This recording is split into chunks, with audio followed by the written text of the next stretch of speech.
I've never gave vaginal birth at this point, so the contractions were contracting, y'all. And she was saying, well, no one at the hospital thinks that this is a good thing for you to do. No one thinks that it's a good idea. They're standing at the foot of my bed while I'm in labor saying all this. Like, should I just go with a C-section because this hurts? And honestly, it was a shock to a lot of the medical staff there because they believe that you will rupture. If you want to have a VBAC, that you definitely should be prepared. Hey y'all, welcome back to my channel. I feel like it's been such a long time, and it has been since I've been on here. Guys, I gave birth to my fourth child, and within that time frame, we had a lot of things going on. And I also suffered a pelvic injury after giving birth, and we also had loss in the family. And y'all, just even adding a fourth child had added another level of exhaustion, okay? But I am back. Today I want to share this video with anybody who might need this info. If you are looking for a VBAC or even a VBAC after multiple C-sections like I had, I know that I was researching a lot. I was looking up different videos, people's experiences, and the whole nine. So if you have been brought to this video, 9 times out of 10 you were searching it. And hopefully this can kind of give you some encouragement, give you some hope, and also give you some facts and tips that I experienced while prepping for the process and actually going through and having a successful vaginal birth after 3 C-sections. If you're new here, maybe this is your first time on my channel watching this video. I have 3 children before my fourth one I just had in July of 2025, and all 3 were C-sections. Just a little backstory, because I know I was also wanting to know why women had these C-sections. So with my first child, she is 9, she'll be 10 this year. That was in 2016, and it was my first time ever being pregnant. And so during the delivery, her heart rate actually dipped. I was 10 centimeters dilated. The nurse said she could feel my daughter's head. She had a full head of hair, like everybody could see that she was coming out. But because her heart rate dropped a little bit, then they declared it an emergency. And even the nurse at the time, I didn't understand what she was doing. She was advocating for me and saying, hey, do you think maybe we could let her push a little longer? She's almost there. And the doctor literally, the OB, he's kind of like almost snapped on her in a way. And he was acting very panicky because he said, well, we don't know how much time we have. Her heart rate is dropping. Let's will me back to the C-section. So that's what they did. However, looking back, I have a friend that was a doula, and she brought up the fact of, in order to get prepped for the C-section, it's totally true. They have to numb your back. You have to sit up. They have to get everything ready. And that process took, I want to say, about 15 to 20 minutes that I could have been pushing. And so there was just a lot of discrepancy with that. I went through postpartum. It was really hard. And so after having that first C-section, I asked the same OB. There was an office, and there were 5 providers there. So I tried to go with a different provider, but the same office, and said, hey, I really want to try for a vaginal birth this time. My first one was an emergency C-section. They said they don't do it at that office. And then she told me a horror story, how she had to sit there in the ER or the OR for 12 hours repairing a woman's uterus. And boop, that was enough to convince me. I don't even want to look into it any further. I don't want that happening to me. That one actually ended up being a C-section too, because my placenta actually abrupted and I was 36 weeks. So I believe that one would have had to be a C-section anyway. But my third one, I was just like, well, I've had 2. It wasn't even a question. I was just like, well, and that's what doctors told me anyway. It was just, okay, so this will be the date for your C-section. And I was prepared. I knew how C-sections went. And at this point, I was comfortable. I was confident. I knew what to expect with recovery, what to expect with the whole process, anesthesia, how long it would be. I knew what to expect, and I felt comfortable. And y'all, all 3 of my children were planned. My 4th child was not planned. Yeah, this was a surprise pregnancy, y'all. So I didn't even plan on being pregnant. So what changed? What made me kind of just pivot from having a 4th C-section, just kind of like doing what I knew to do, and actually desiring to have a VBAC and pushing for it?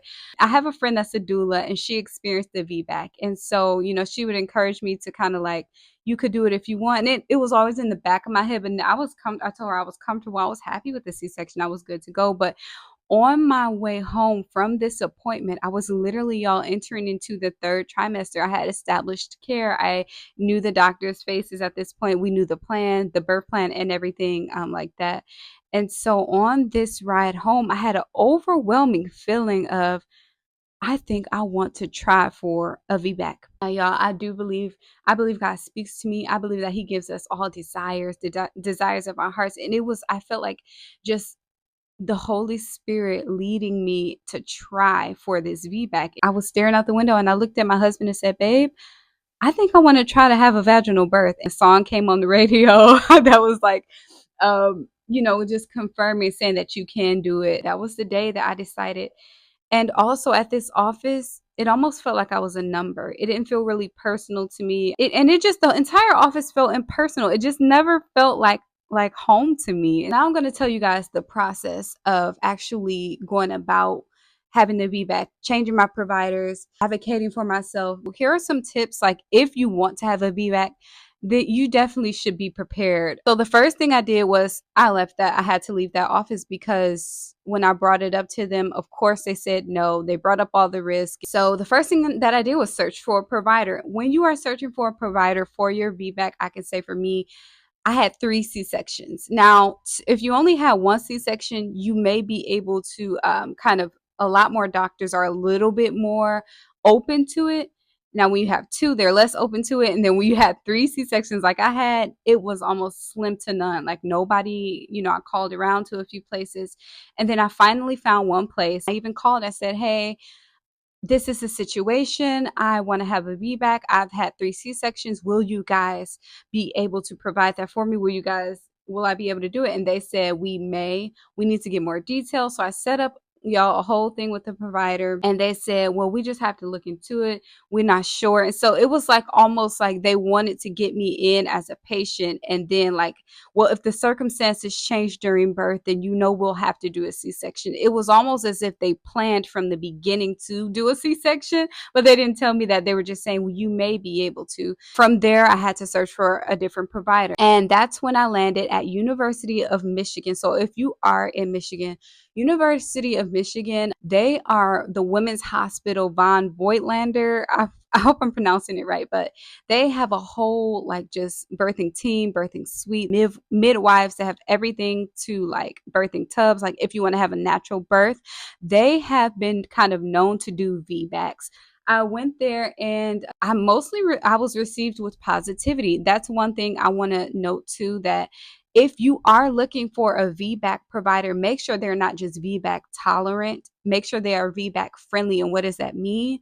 If they're using language like, "We'll see, but if you don't go into labor by such and such date, if you don't go into labor on your own by 39 weeks or by 40 weeks, then we'll have to do the C-section. We'll have to induce you because X, Y, and Z." But when you come across a provider that says, "We will allow you to try, we'll allow you to go into labor on your own," that's who you want to go with. And so the U of M midwives, they made me feel so at home. They didn't make me feel stupid or, silly for kind of like wanting what I wanted. Also, something else you want to do in this process is make sure that you have all your medical records. If you have all of your medical records, you're able to have proof of things that happen and did not happen. You have a proof of all of your procedures, so they can't try to debate. And you can say, "This is what happened. The baby's heart rate was fine." You're able to advocate more if you have those medical records. So be prepared to have those. I would also say to know your facts about VBACs, because a lot of providers often bring up the facts of the biggest one is uterine rupture. But I would say as well, with the uterine rupture, the rate is literally like 0.1 to 0.3. So it's very rare, but providers use this as a fear tactic to get you to agree to a C-section. And a lot of the times, honestly, the C-sections are because they're easy. They can schedule them so they know when you'll be in and out. They actually make more money for C-section births. It benefits them. You actually have an increased chance of more complications the more surgeries you have, because you have scar tissue, they're cutting again. There's actually a lot more risk with doing repeat C-sections versus trying for a VBAC. Another tip is to know your rights as a patient. Know that you legally cannot be, well, here in Michigan, I'm not sure if all states are the same, but I'm pretty sure majority are the same, that you legally cannot be forced into a C-section. They can try to coerce you. They can suggest all day long. You legally cannot be forced into a C-section. Basically, it's like medical assault, like the term for it. If you can, I will also, another tip is to get a doula or somebody that could advocate for you and, you know, fight for you, because when you're in labor, it's very hard to speak up for yourself. You're trying to focus on giving birth, focus through the contractions, breathe through the pain and stuff like that. So I would suggest getting a doula. My doula was awesome and helping me advocate and helping me feel comfortable and expressing what I wanted. She knew the birth plan and everything like that. So we were already geared up to kind of like put our foot down and be firm about what we wanted. And I would also say to have a birth plan is so important when you are going for a VBAC or a VBAC after multiple C-sections, to have a birthing plan, because what that birth plan does is document everything that you want. Make sure that the nurses have it. Make sure you mentioned too, if you have a midwife or an OB, even your family members, make sure everyone has that plan, because that is your documented will for your birth. And so they can't say, well, you know, this was said or this wasn't said. Like, it's literally on paper. And what they did at my hospital was they uploaded it to my patient chart, so they knew everything that I wanted, and they also posted it on the wall. And so they couldn't double back on it. And so my process kind of was a difficult process. I had to do 2 virtual consults with the OB at the hospital. And basically they were asking me questions about my history to see if you are a good candidate. Basically, they want what qualifies you to be a good candidate for the VBAC is that you don't have a transverse incision. So instead of like having the normal bikini line incision, if you have had a C-section where the incision goes like up and down your abdomen, then they say that's an increased like risk for uterine rupture.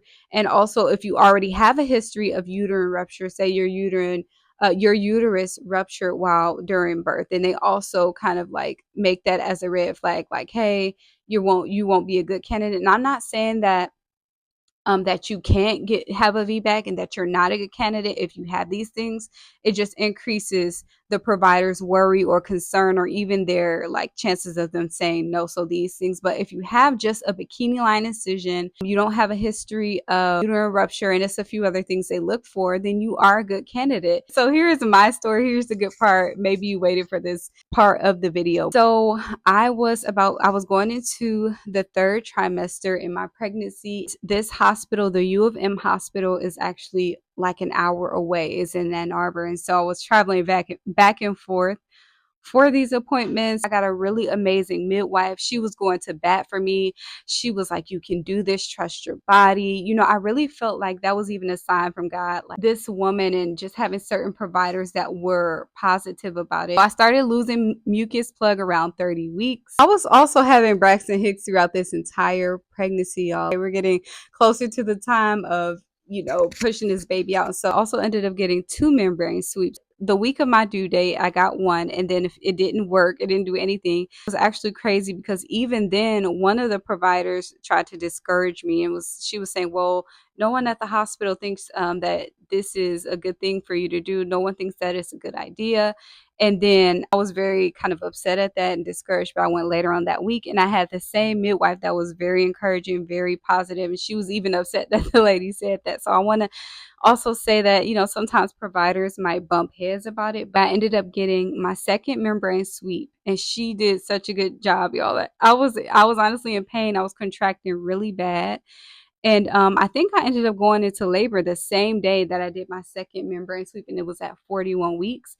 And so I got to the hospital, and yes, they were even trying to discourage me in the triage. Like, there was a nurse, they weren't familiar with my birthing plan. They hadn't checked into anything. And so she was like, oh, so you're having your 4th C-section? I was like, no, you know, I'm trying for a VBAC.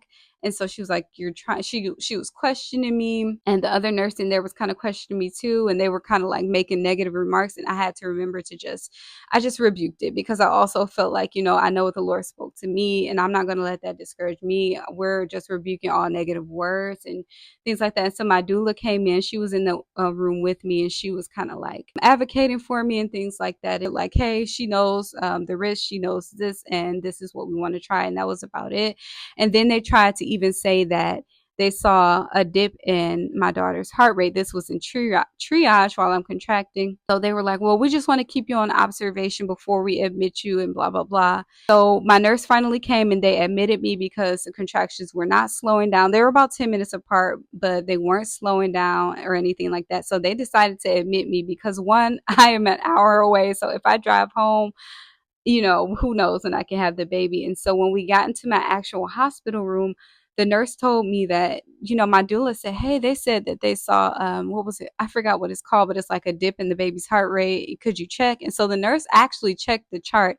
And what she told me, like, was astounding. She was like, I don't even know why they told her that. I wouldn't have told her that. It wasn't even really a dip in the heart rate. And so just to let you guys know that hospitals will try it. They will try to coerce you and force you and push you into a C-section. And I was thanking God because we had prayed the entire time, y'all, from searching for a provider, from going to every appointment, just for everything, the membrane sweep, we literally prayed over everything. And one of my prayers was to get like staff that was supportive and just, everything would go smooth. And so she was very supportive with that. I tried to do the nitrous oxide gas because I was really trying to like lessen my chances of, having to have a C-section. I didn't want to get put on Pitocin. That's another huge thing.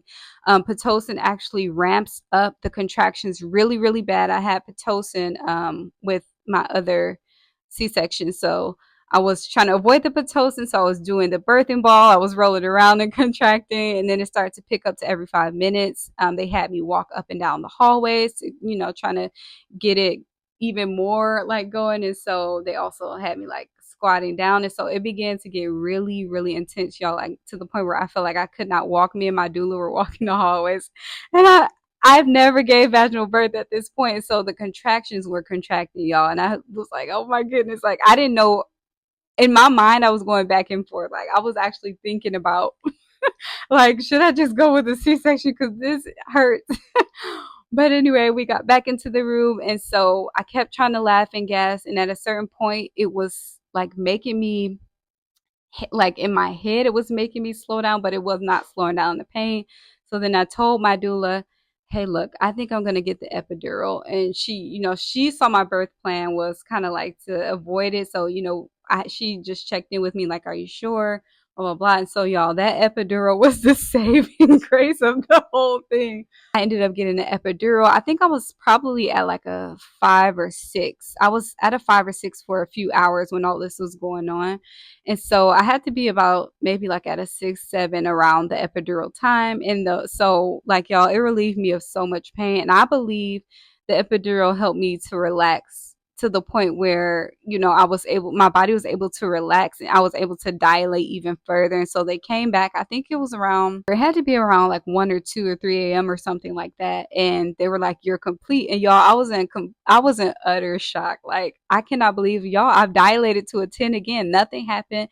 The baby's heart rate did not drop. I was not in distress. Everything was going so smoothly and they were shocked.